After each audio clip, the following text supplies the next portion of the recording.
क्या ब्लड कहीं लगा चोट के बेटा?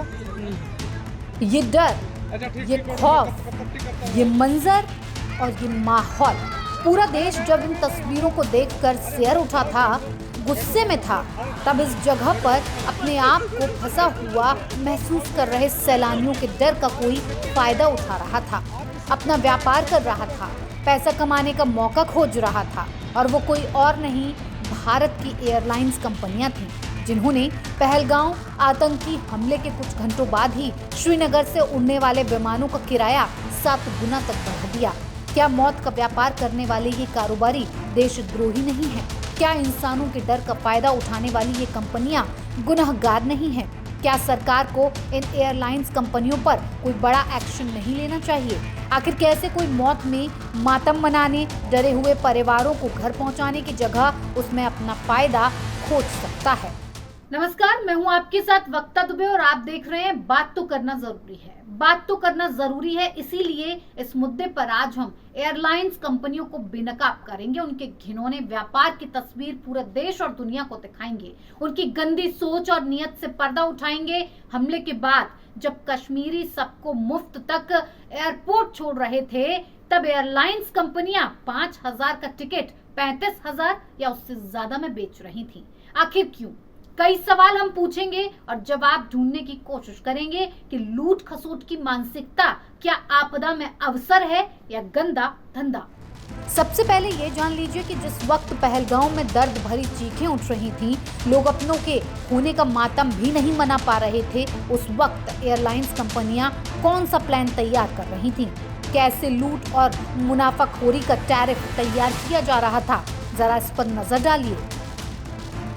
श्रीनगर से दिल्ली और मुंबई के लिए सामान्य दिनों में न्यूनतम किराया 5 से 6 हजार तक रहता है, लेकिन घटना वाले दिन ये किराया, आपको यकीन नहीं होगा, लेकिन करना पड़ेगा, ये किराया 36 से 37 हजार तक पहुंच गया। सोशल मीडिया पर इसकी खूब आलोचना हुई और टिकट के स्क्रीनशॉट्स शेयर किए गए, जिसमें ये साफ दिख रहा है कि स्पाइस जेट की फ्लाइट का फेयर 36,000 और 37,000 शो हो रहा है। अब इसका कंपनी के पास क्या जवाब है? क्या ये फेक स्क्रीनशॉट्स हैं? आखिर ऐसे समय में लोगों को कैसे लूट सकते हैं जब आम आदमी पहले से ही मानसिक और शारीरिक रूप से टूटा हुआ है? तब ये कंपनियां लोगों पर आर्थिक रूप से चोट कर रही हैं। अरे भाई, नैतिकता बची है कि नहीं बची है? या फिर अपना धंधा सर्वोपरि वाली कहावत को ज्यादा दिल से लगा लिया है? लेकिन उस एडवाइजरी को आपने नजरअंदाज कर दिया जिसमें सरकार चिल्ला चिल्ला कर ये कह रही है कि किराया न बढ़ाया जाए, सामान्य रखा जाए, लोगों को परेशान न किया जाए। सरकार को भी ताक पर रखा। सरकार ने एयरलाइंस को हवाई किराया न बढ़ाने के स्पष्ट निर्देश दिए थे, लेकिन हकीकत ये है कि न तो किराया नियंत्रित किया गया और न ही एयरलाइंस ने कोई रियायत दी। सरकार को मनमानी पर रोक लगाने के लिए ठोस कदम उठाने चाहिए। पहले तो आप सरकार की बातों को निगल गए, मानो जैसे कानों पर जू तक नहीं रेंगी। लेकिन सवाल इस बात को लेकर है कि क्या इतनी बेशर्मी लादना उस वक्त ठीक माना जाए जब लोग हैरान परेशान हैं? और अगर एयरलाइंस कंपनियां इतनी सजग थीं, तो फिर बाद में सफाई क्यों देनी पड़ी? क्यों आपने कहा कि किराए नहीं बढ़ाएंगे?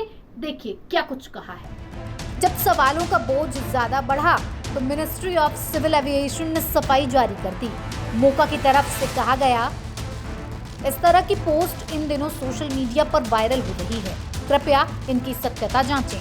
ये सभी वन स्टॉप फ्लाइट्स हैं जिनमें कुल यात्रा समय लगभग 12-13 घंटे का अंतर है। एक और जरूरी जानकारी, अगर किसी फ्लाइट का किराया असामान्य रूप से ज्यादा लगे तो कृपया ये भी जांचें कि वो किस क्लास की सीट है।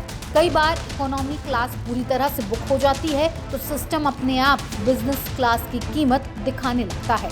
सभी एयरलाइंस पूरा सहयोग कर रही हैं। अभी 5 अतिरिक्त फ्लाइट्स चलाई जा रही हैं और जरूरत पड़ी तो भी उड़ानें शुरू की जाएंगी। ये सफाई देखकर आप साफ अंदाजा लगा सकते हैं कि एयरलाइंस वाले आम जनता को बिल्कुल ही बेवकूफ समझते हैं। हर राज्य का इंसान जो पहलगांव से वापस जाने की कोशिश में लगा था, उसने यही देखा कि एयर फेयर की मार उसे झेलनी होगी। जान बचानी है तो पैसा लुटाना होगा। आपको क्या लगता है, ये तमाम एयरलाइंस वालों की इस करतूत पर क्या एक्शन होना चाहिए? और क्या ये महज गलती थी या फिर आपदा में अवसर? हमें कमेंट करके जरूर बताइएगा। न्यूज़ कॉरिडोर्स आप हमें यूट्यूब पर, इंस्टाग्राम पर, एक्स पर और फेसबुक पर फॉलो कर सकते हैं।